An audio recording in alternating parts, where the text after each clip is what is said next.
All right, hey, welcome everybody. I know that we have a few people that are still eating. Go ahead and eat through this, that's fine. First off, I want to thank everybody for coming out this evening. One of the biggest things that we try to do here at Randolph Eastern School Corporation is to reach out to communities and build that relationship. It's fantastic seeing everybody in here, and if I had it my way, I'd have even more people here. But we do appreciate everybody that's here. What we're going to do this evening is go over digital citizenship, go through the who's, what's, whys, and hows, everything that's included with that. We're going to fill you in.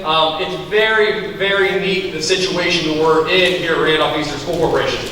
Our technology department, and I'm going to speak really highly for Blake Clevenger back there, these guys have done a fantastic job over the last 10, 15 years building to where we're at today. We're in a situation where we're one-to-one. Every one of our kids in the school corporation have a computer, they have a Chromebook in their hands, and that's very neat.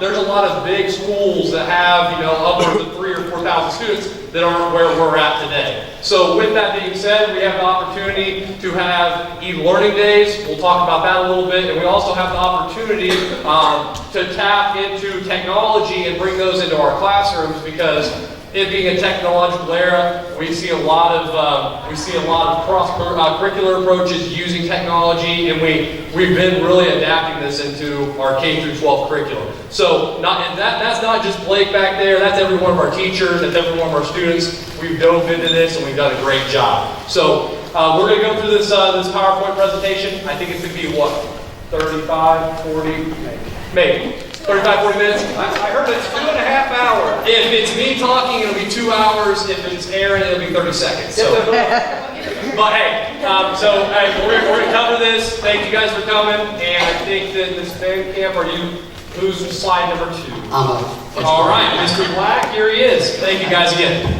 And that was Mr. Stover. He is the elementary assistant principal.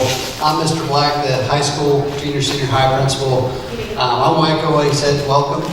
We do have a committee of folks here we call the Guiding Coalition. It's our leadership team here at the corporation that has put this together for you. We're just going to I'm going to talk a little bit about our vision and why we're here tonight, and we're going to spend some time talking. If you come up with questions, say them, because we're going to give you all time to ask questions at the end, specifically involving e-learning. I would imagine as a parent, especially I see a lot of parents of elementary students, you're probably really curious of what that day is going to look like when your student's not at school, but they have their laptop and they're still expected to do some schoolwork. So if you have questions, tonight is a great time to ask them, because you'll have questions that other parents will have as well.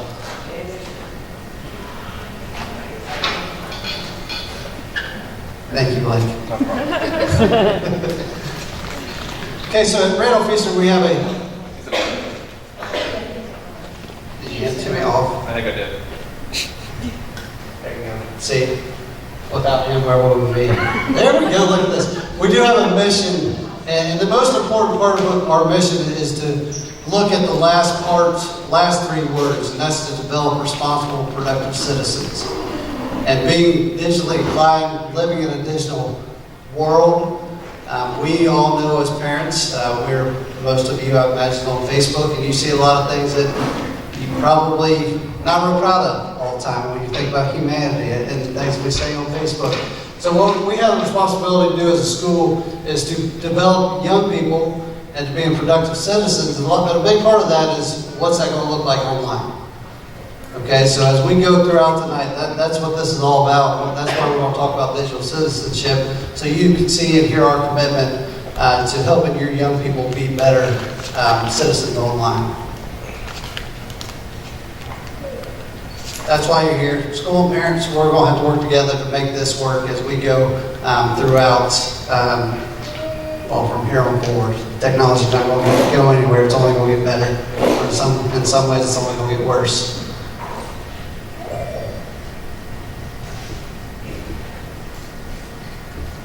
Okay, and the other big component that I think is important that you all talk about, bullying, is a very popular word, especially in school, for all the wrong reasons.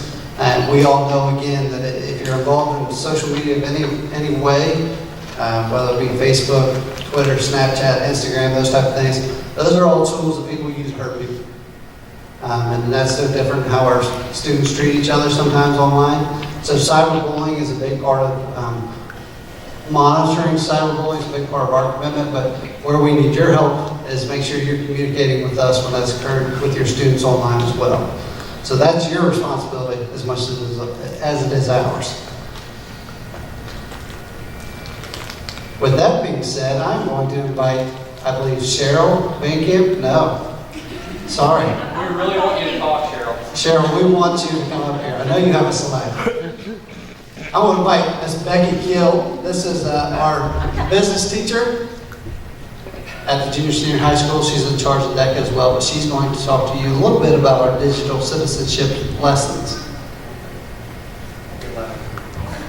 He didn't think I needed the microphone, but I might. It's the first week of school. So what we did was we decided a couple years ago to deal with common sense media.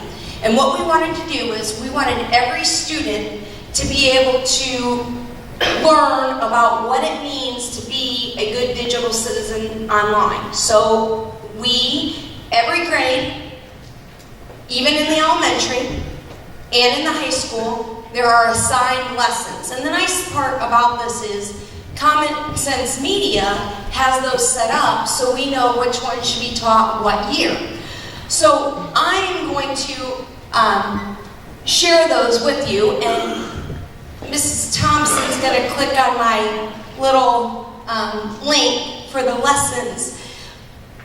You'll see that the Guiding Coalition, we sat down a couple years ago and decided what lessons should be taught, and because we couldn't teach them all, and so we wanted to make sure that we touched on those. Now, you might not be able to see that, but you can see that even kindergarten is taught going safe places and being careful when they search. And you'll notice that at the elementary, they do 2 lessons in the first semester and 2 lessons in the second semester.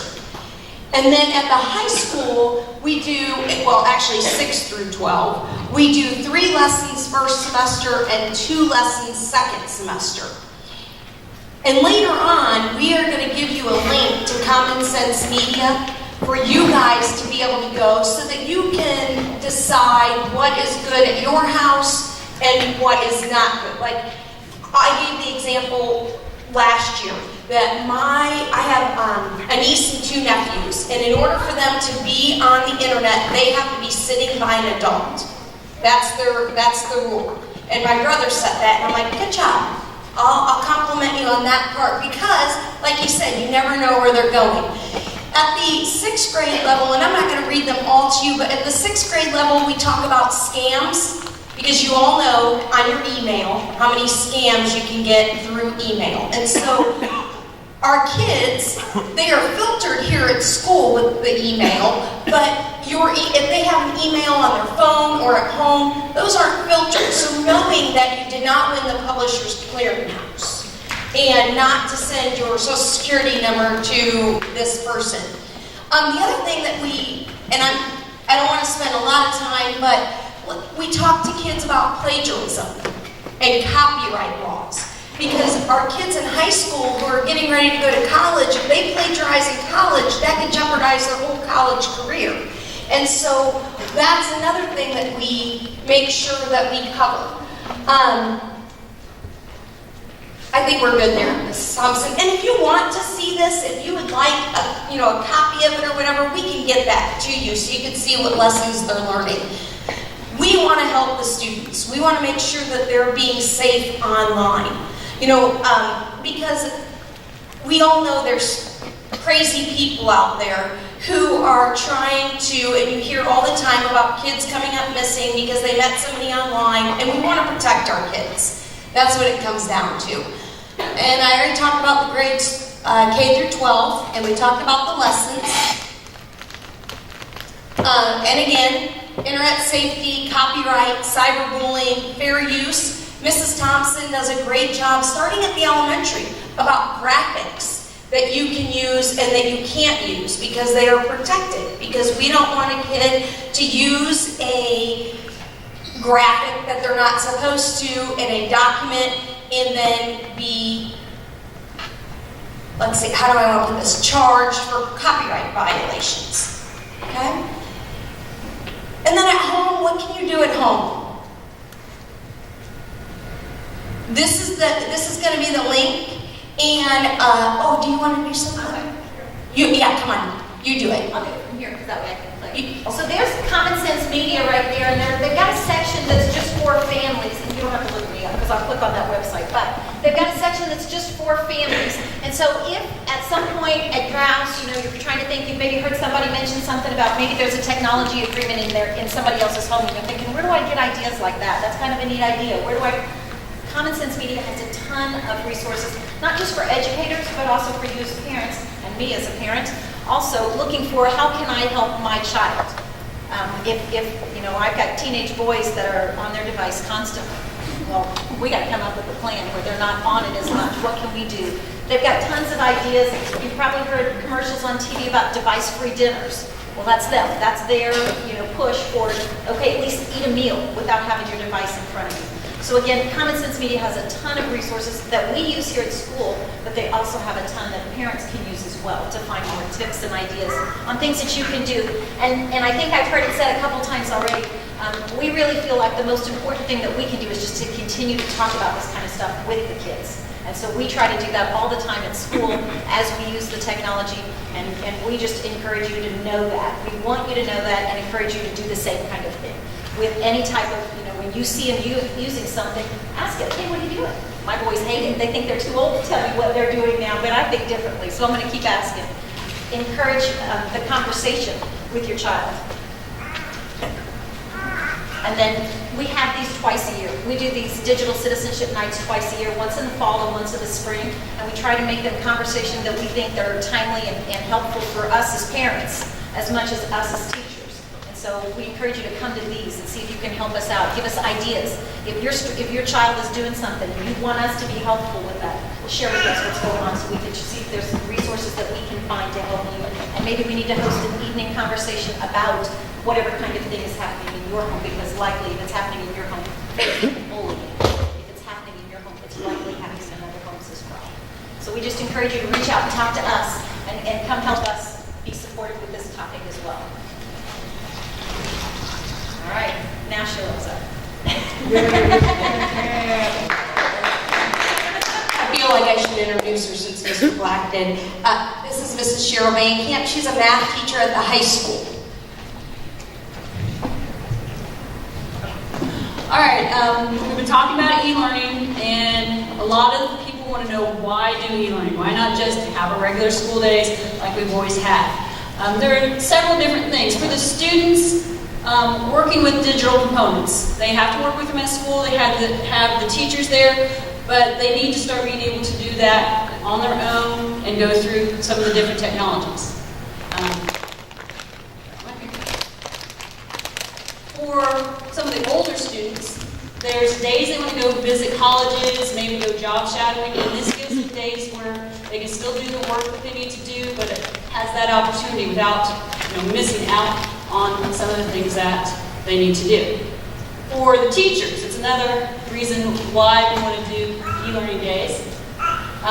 While the students may be at home and they're still doing the work, the teachers are here and getting to do some professional development and some training to make things better with the students throughout the whole year. There's some different technologies that we need to learn, and new methods of communication, so it helps us work with the technology just like it's helping the students.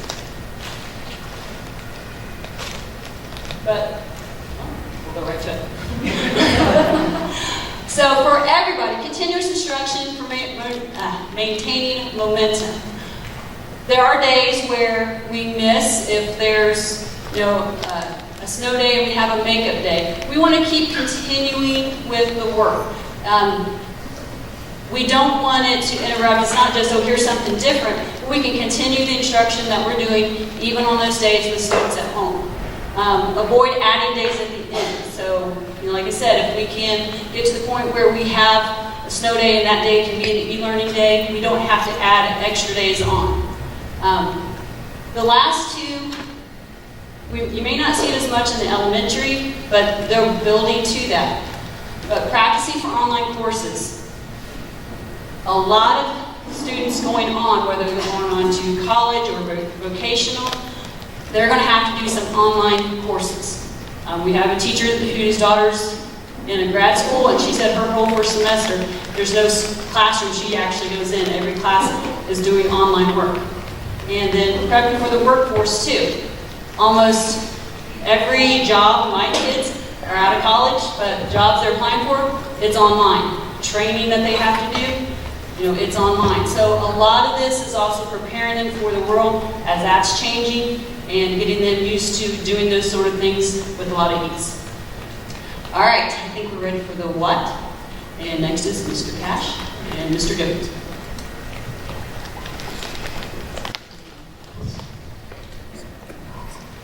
Hey, I'm Mr. Cash. I'm over here for the elementary side. If I forget anything, Mr. Justin Jones is going to help out and kind of represent the high school. So that was the why, and we're going to talk about the what now. What it is exactly? It's just a school day, but in this case, you can be a little more flexible with your time. You can be at home.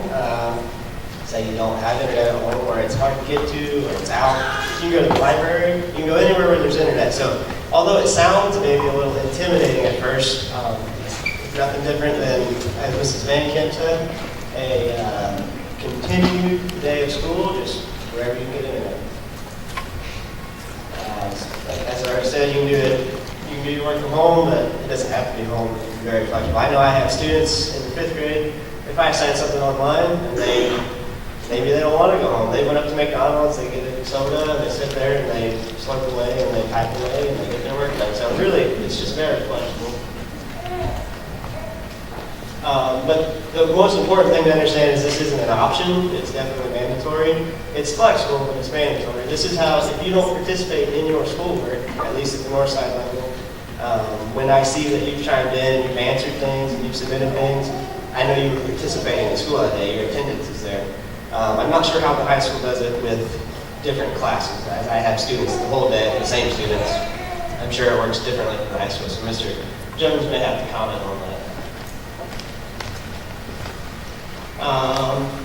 Lunch, big one, food, everyone wants food, right? So food will be provided here at the school if you have to go to work and your students not capable of cooking for themselves, or if you don't trust them to cook for themselves.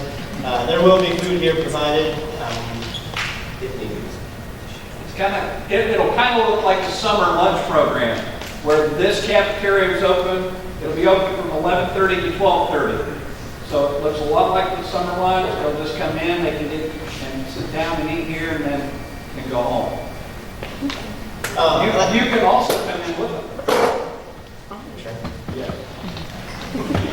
So, as I said, it was mandatory, but it's very flexible. As you can see up there, assignments will be due 3 days after the students return to school. So, for whatever reason, you can't access the internet, you can always, like I said, go somewhere else, but say that's not an option. Maybe you live out in the country, you don't have time to run in town and find some internet. Your students still have 3 days after they come back. Now, you'll have to arrange some time to maybe stay after school or come in a little early to access the internet here at the school. But it's definitely flexible, and there's room for planning and scheduling to get your students here to get their work done. Is there anything you'd like to add for the high school? All right. And I think next we're ready for the win with Mrs. Erica Calhoun.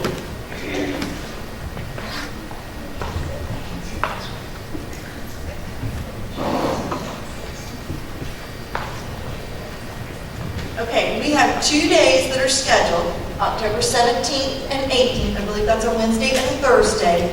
Your students will get up, and instead of coming to school that day, they will have assignments on the computers. We teachers will be at school. I think we said we were having meetings in the morning, but then we would be in our classrooms in the afternoon on the internet so that your students can communicate with us if they have questions. And then those evenings we will be having scheduled parent-teacher conferences like we've had in the past. Okay?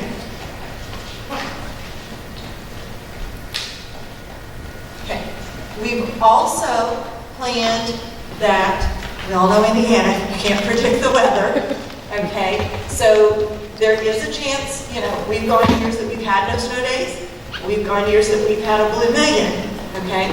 So our plan this year is to make up our days as e-learning days.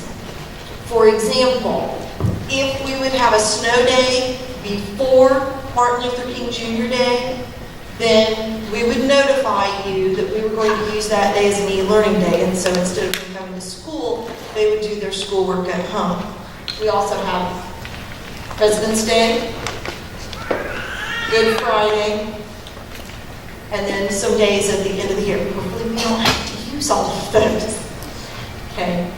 But those would be planned and communicated with you. So it's not going to be an instance where it snows on December 18th. I don't even know if that's a weekday. But you're not going to get a phone call on December 18th that says, we have a snow day today, your children are not going to come to school, and then you have to get them online. We're not going to do that this year.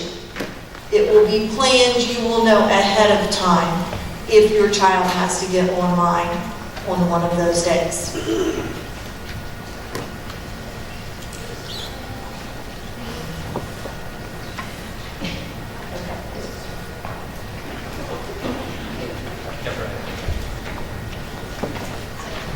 So we're clearly kind of popcorning around with a lot of these things. Just a couple explanations on e-learning days. First of all, these are not days off for our teachers. They will still be doing work, developing professionally, but they will be here working on those days, 17th and 18th. Just to let you all know what that format's going to look like. In the morning, they'll have professional development. In the afternoon, they'll have office hours. Those hours are a time in which students can contact their teachers via Google Hangout or just Gmail. They can email their teacher back and forth if needed. Andy, do you have anything to add? I see you're enjoying the hot dog back there now. That's cool. Sorry. But those office hours are built in for you. If you're having problems with a portion of the assignment that the teacher is assigned, you would get with your students at that time and have them contact the teacher using an online piece, most likely email, or what's an elementary? I don't think we're all doing the same. I know first grade is doing Remind. Yeah, using Remind. So a number of different ways that you'll be able to reach out to your parents or to your teachers. You'll have that information before your kids come home. Yeah, we'll make sure we send that all home, and your kids will know more about it than most of us. But they're going to know, and then if there's questions, they'll be able to communicate with their teacher. And one additional thing, and for the parents that have elementary kids, their teachers will go over all of this. It'll not be anything new. Our teachers down in elementary have done a fantastic job. So what they do on the e-learning day will be exactly what they've seen in class. So parents, you might be in the dark, Mr. Winkle might be in the dark, but they'll know what's going on. All right? Yeah, I resemble that part. And the last thing I'll share here is all our staff is still going to be at work those days. So the cafeteria staff is going to be in the cafeteria, cleaning, prepping the cafeteria, finish out the school year. Bus drivers are going to be working on their buses, checking them out, cleaning them up, those type of things. And our instructional aides are going to be available as well to correspond with students if they have questions. Because we have a lot of students that work with our instructional aides and are very comfortable reaching out to them. So they will be available as well.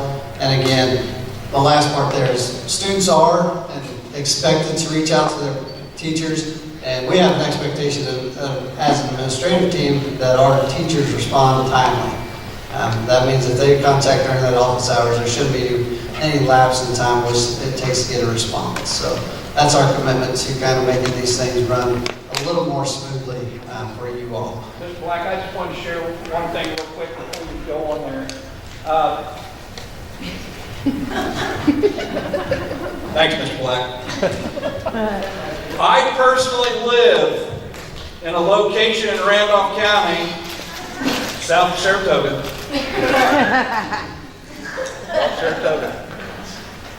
That on a good day gets 1 bar of 4G. Now, On a good day, and normally, you know, on an average day, it's 3 bars of 3G. Okay? So, I know. Also, there's woods on 4 sides, and I don't get a thing. I mean, it's a geographical oddity. Okay? So we know that happens. But we have made sure that if the kids can get to school, what we're going to do, and Mr. Black talked about, our aides, our assistants are going to be in the big gym foyer here, and kids can come in and sit down and get on the internet there. And that's perfectly fine. Okay? And worst case scenario, if you just can't get the lessons done, then like Mr. K.I.S. said, there's going to be 3 days. And look, to get started, we're going to work with kids. This is brand new. This isn't just new to the kids, it's kind of new for us as well. So the nerves, don't get too nervous, okay? The kids really do know what they're doing, and they use this every day, and our teachers are excellent. They've been probably the best learners of all, and I truly appreciate that. It's kind of stretched my comfort zone, and from the white hair, you can understand I wasn't raised with all this. I didn't grow up with all of it, but it certainly is part of our lives, and things have changed for our children. And it can be very good, and like they said earlier, it can be troublesome sometimes. We worry about our kids. So we just want to make sure we get this right and do due diligence in educating our kids in all this technology. So that's what I wanted to add. That segues well into the conversation about internet. The devices that the kids have, I mean, this has transitioned over the course of the many years that we've done one-to-one. But the Chromebooks do a really good job of staying well charged, staying on, working really well. One of the other slides didn't mention there will be Rusty and myself. We're going to be in the office. We have phones. If it doesn't work, you can call between 8 to 3. I'm not sending my cell phone home. I appreciate you guys, but you know. But there's also there's plenty of locations that are available to get internet. Lots of places around town. West United Methodist Church, Calvary of God, Pizza, Museum Internet, McDonald's, Mr. Cash said. The library is available. I'm told downtown Union City is covering the wireless, as well as there's a place in the park out by the pool, not the pool itself, but I think the shelter house nearby is covered. And like Mr. Winkle said, the gym foyer is going to be available. So there's really a lot of access in lots of different places. I also know from talking to some of the other districts that, you know, the kids end up finding internet. Well, I need to go to, you know, my friend's house and spend the night so I can do my homework. You know, obviously they'll be doing lots of homework, but if there's internet there, just show them off and they'll be fine. Whatever. But they'll find access. There's access. We've also worked with our teachers and had conversations about offline access. If you really don't have any form of internet, what to do with those assignments and how to save those to the Chromebook. So if you go home and there is no access, you still have your documents, you still have what you need, so you can get some of your work done. And we talked about different multimedia components and things like that that they might not have access to if they have no internet access. And like was mentioned, you know, there's going to be a handful of days afterwards that they can get on and find things they need, whether that's before school or any location. There's also, you know, whenever I'm up here and talk about internet and stuff like that, you know, and the students' devices, you know, we do have a content filter, and we get reports, and we do our best to try and keep things out that shouldn't be on your students' devices. It's not perfect. There are a lot of students, and they have a lot of time, so we miss stuff. We hire that service out, and we also keep an eye on that stuff to try and make sure that our kids aren't getting places they shouldn't. We also monitor for signs of things that we need to be concerned about, whether that's bullying or other issues. And so those reports go to our administrators, and so we are trying to keep tabs on those things to make sure that the kids are safe in the home. Now, again, the content filter's not perfect. We fought with it a little bit last year, and we think it's working better this year, but you you know, it's one of those things. And so if you see things that we need to be aware of, let us know, or you don't think it's working like it's supposed to at your house or whatever, please reach out to us so we can try and get that taken care of. We need to check some reports and make sure things are working like they're supposed to, because we want to make sure your kids are safe. I think this goes back to the corner, or see you again. Well, we've covered a lot of this, and I'm not going to keep being a broken record, but we prepare for this. Whether you know it or not, your students are ready to do this. Our staff is ready to do this. Our kids will be great. I've got no question about that. And you as parents shouldn't be too alarmed, because this is not something we dreamt up in a couple of days. And we've been working on this for at least 5 years now to prepare for this moment. So this is, for us, this is the end goal. This is why we've been working really hard to make our students good digital natives, and bringing our staff along too when it comes to technology. So your students are ready.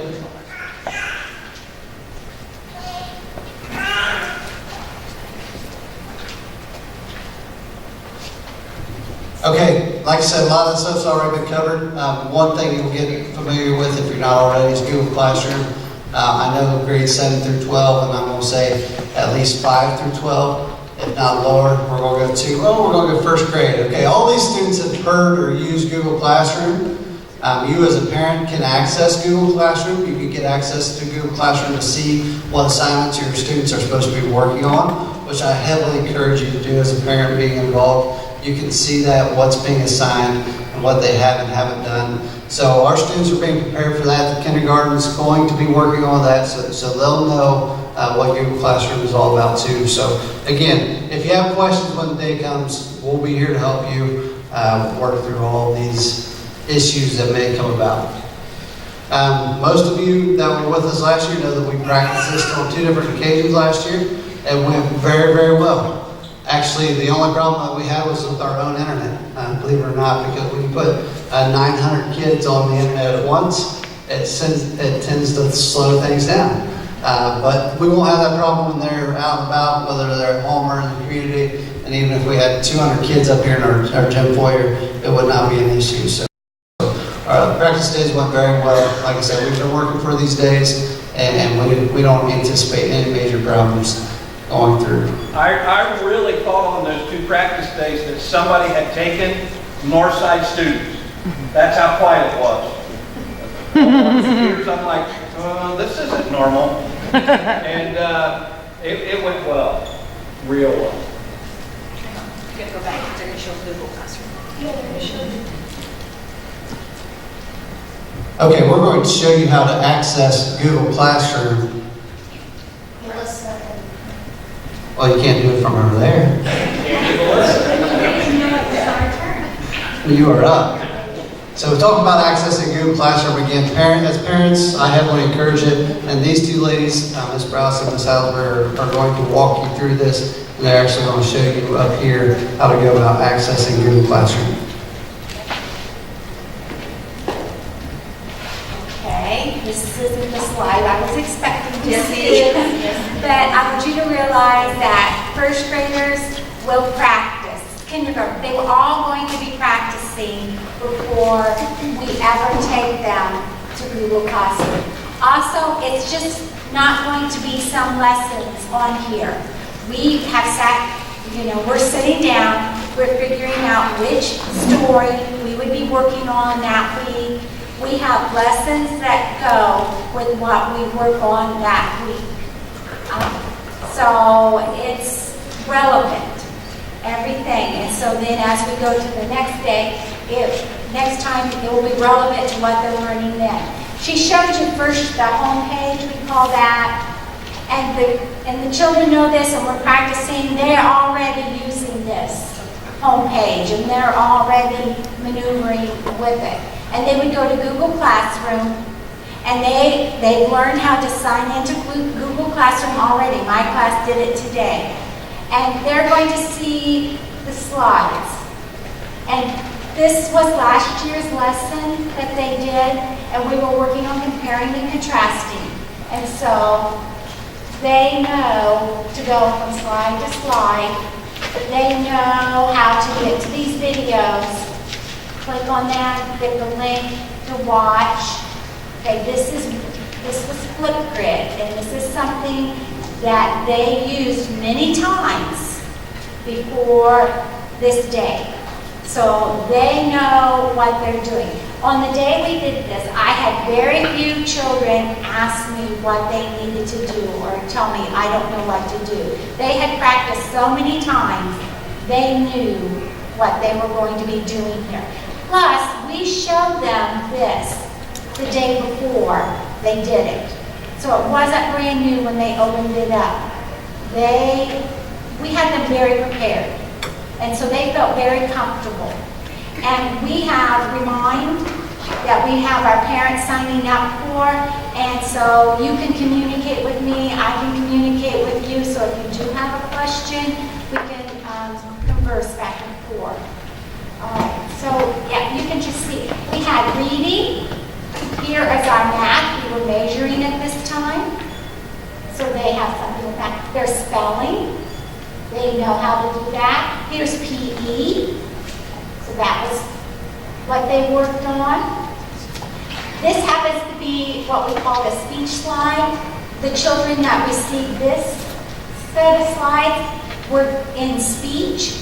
So they had work to do from Mrs. Schweigert, the speech teacher. If your child had reading recovery, then they had slides from their reading recovery teacher.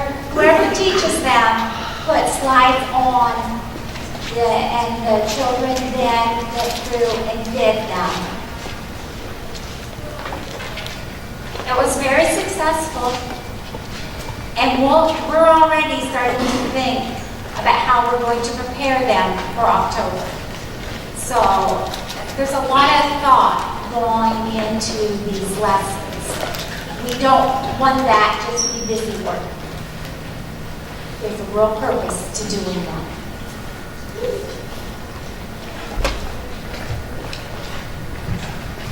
And to just kind of piggyback on what Tammy said, the students are very prepared to do this, and it does tie in with what we're currently studying in class. And my name is Melissa Adelsperger, and I am the freshman English teacher. So I'm going to show you a lesson that I did on our practice day back in February, I believe, is when we did one. I have two things I want to show you. The first one is a lot of teachers choose to make videos of ourselves actually telling the students what we would like for them to accomplish during the e-learning. And I know I did not wear the same dress in February, or the same jewelry, but my screencastify that I made back in February, at the end of this year, I deleted a lot of them. So my instructions that I made for the Romeo and Juliet, I deleted it. So I made one today, pretending as if it were February, and I was describing what we were going to do for the lesson, and then I'll show you the lesson briefly. So there we go. A great day. I wanted to explain to you a little bit about the hyperdoc that you're going to be doing today during your e-learning session over Romeo and Juliet. You will see that the hyperdoc has hot links on it, which will take you to videos that you need to watch. The hyperdoc is divided into 3 sections: explore, explain, and apply. And you need to do the hyperdoc in that order. So you're going to be watching 2 videos. You're going to be completing a survey.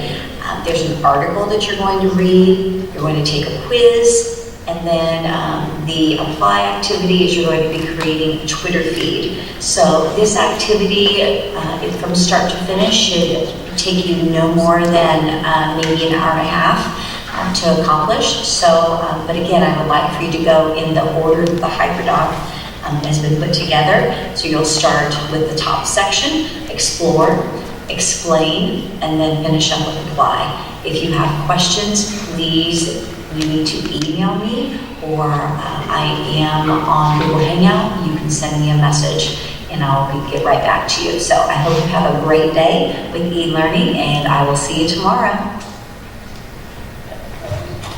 Okay, so they would watch that. They would go to Google Classroom, they would see the video, they would watch that for the instructions, and then they would go to the hyperdoc. And again, I put down the instructions as well, and then they follow along. So we did this on practice day, February the 1st, and I gave them some instructions there. And then they would go down and they would watch the videos. A couple things that us as teachers, we need to make sure is that the videos that there's a place on YouTube where it's approved. We have to make sure we click that so when the students go home, they can actually watch the videos that we want them to watch. So they would do the left-hand column, then they would go over and complete the survey, and so on. Tell them to read an article. The Explain, that was about a couple in Michigan, teenage couples who thought they were madly in love, and they ran off, okay? So if you know the story of Romeo and Juliet, you kind of know how it all ended, but fortunately for those kids, that didn't happen, they found them. But tying in that real-life experience to what they're reading is always important, and then they had a task. And then the last assignment that I had them do. So when we practiced this, it was really fun to kind of watch the students because they're so used to coming up to us and asking us questions. And I had a couple of students come up to my desk and I said, you know, we're practicing this. You need to email me if you have a question. So they'd go back to their computer and they would email me so they could really see what it was like. But it went well. Many teachers use HyperDocs, and a lot of us at the high school level, and I'm sure probably at the elementary level, use the video component too. So the kids are ready for this, and we're excited to actually do it for real here now in October. So, and who's next? Me. Kathy? All right. All right. So how can you keep up with what's going on? And I just want you to know we try to post as much as we can out there to as many places as we can. But these are the normal routes that we try to get information home so that you know what's going on e-learning days, but just in general as well. Social media. If you follow on Twitter, the high school, the elementary, and also the corporation itself have Twitter feeds that you can follow and get information from there. We're also on Facebook, and again, we try to put information out as many places as we can so that you know what's going on. Not just about e-learning, but just in general, what's happening. K.I.S.S TV, they're going to put a special Q&A session about what are e-learning days and what does this mean. That will be available on K.I.S.S TV. The school's website, and I just want to show you that and where some information is about e-learning in case, again, they're at home and they're struggling or having a moment and you want to know what can I do or how can I get more information. What are those places in town where we can find internet? It's on the website, and I'll show you that in just 1 second. School Messenger, that's the phone calls and the emails and whatever else that comes home to let you know that something's going on. You'll know through School Messenger about e-learning days. Again, they're all planned in advance. You're going to know in advance. You know today in advance. But that's how we communicate with you. Northside, we send notes home all the time. The teachers add things to their newsletters down at Northside. And then our own Mr. Brad Hoggett has started writing for the newspaper, just kind of on the side to just kind of promote and kind of let people know what's going on in our school. We wanted to have more information in the paper about what's happening here, and Brad said, I'll do that. So I just want to show you the website real quick, and then we're about finished.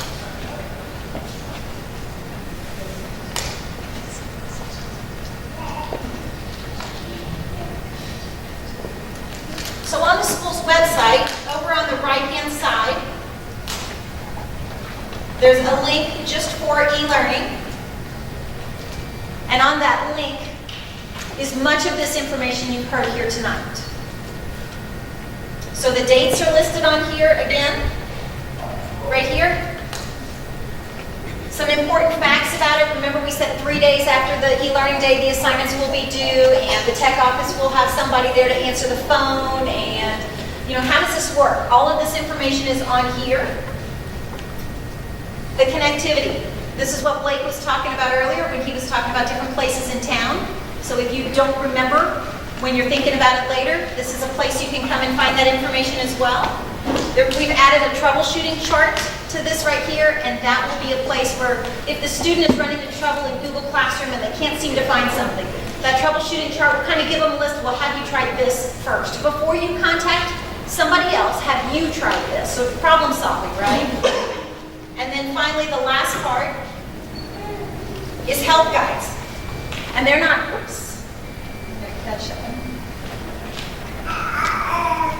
still building these help guides. Google Classroom just did a big update. We want to make sure that it's a good, useful help guide that's on there, and we just don't have it ready yet. But there are going to be links right there that you can click on. Okay, my student says they don't remember how to find the assignment in Google Classroom. How can I help them? What is this Google Classroom? How can I get to it? And the help guides that are on here will help you.